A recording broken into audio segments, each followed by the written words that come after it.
I have no regrets.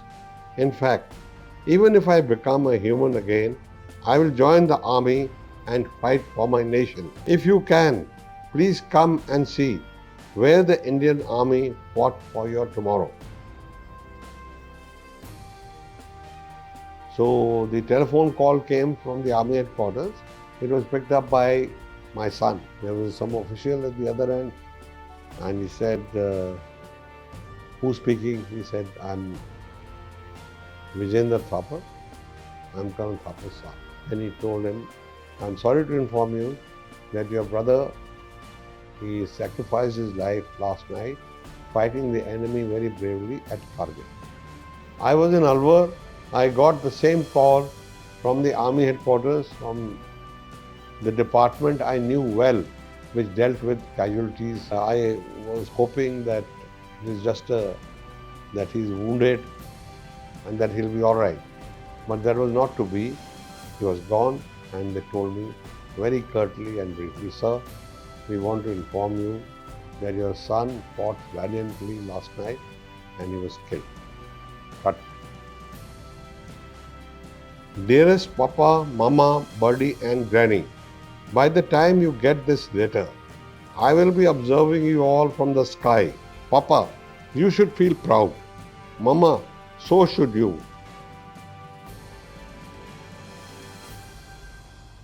Last time both of us, I and my wife, met him was at the Tughlaqabad railway station when their military special, a train carrying the battalion 2 Rajputana rifles, was moving from there to Kupwada, their destination for operations.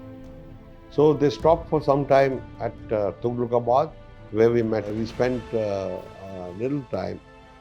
I handed over the camera which he used to eye all the time, a Canon my camera, which I never gave it to him. But finally, that he was going to Kashmir, I gave it to him. So that was the last we met.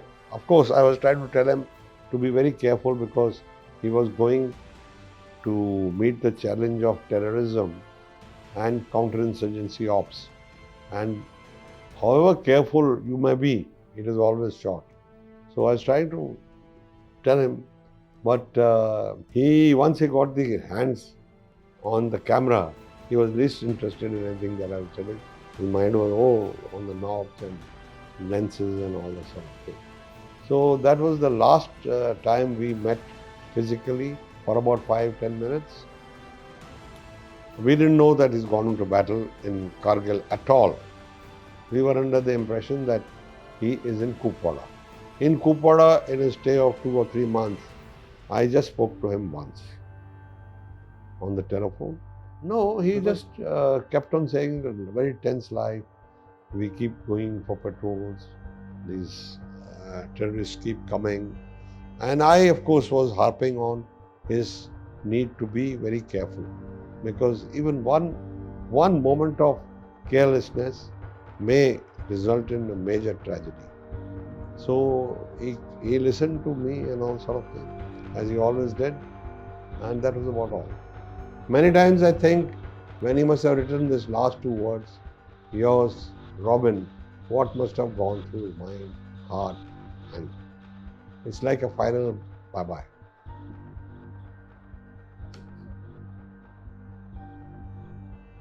But he spoke to his mother. But I definitely know that he spoke to her from Tololing Top, which they had captured on 12 and 13.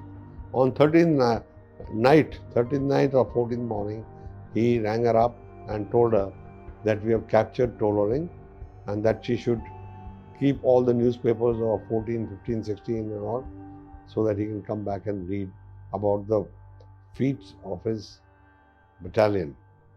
Okay then, it's time for me to join my clan of the Dirty Dozen. My assault party has 12 chaps. Best of luck to all of you. Live life king size.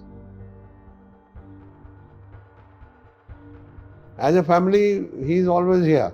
For us, Kargil Vijay Diwas has got no special significance, except that it is a formal occasion where we recall the bravery, the courage, the determination, and the national pride of the 500 odd people who laid down their lives for the country.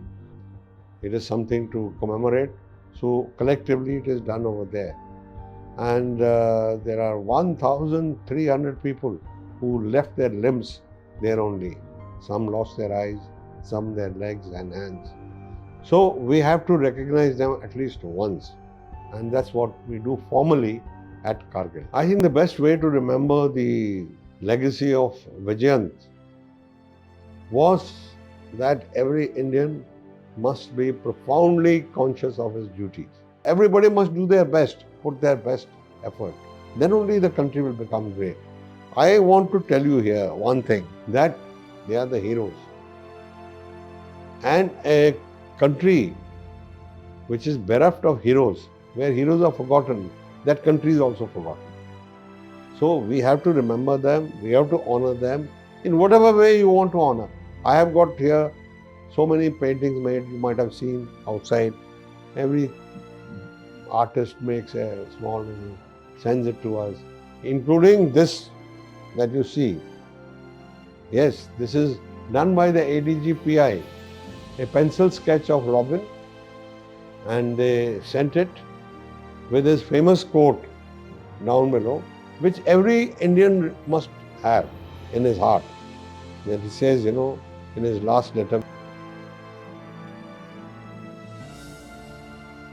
Here he writes, no, even if I become a human being, I'm not worried about this life, I don't regret it. And even if I become a human again, God makes me a human again, I will still join the Indian Army and fight for my country. Whatever organ can be taken should be done. Contribute some money to the orphanage and keep on giving rupees 50 to Ruxana per month. She was a little girl, about 2.5 years old then, and her father had been brutally killed in front of her by the terrorists. So she used to love her dad.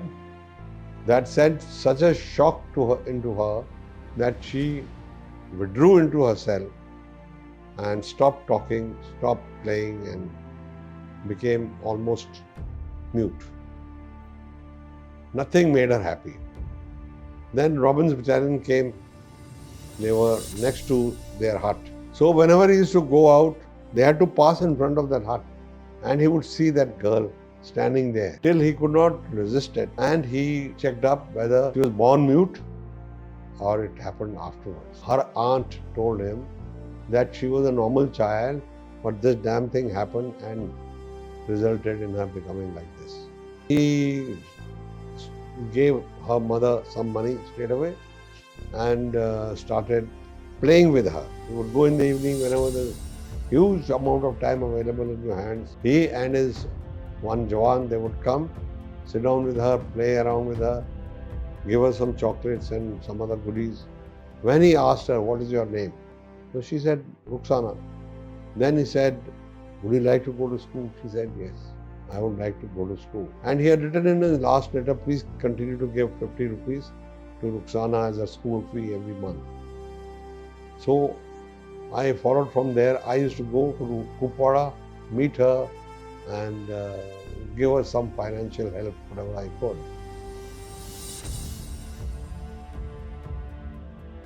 I value their loss deeply.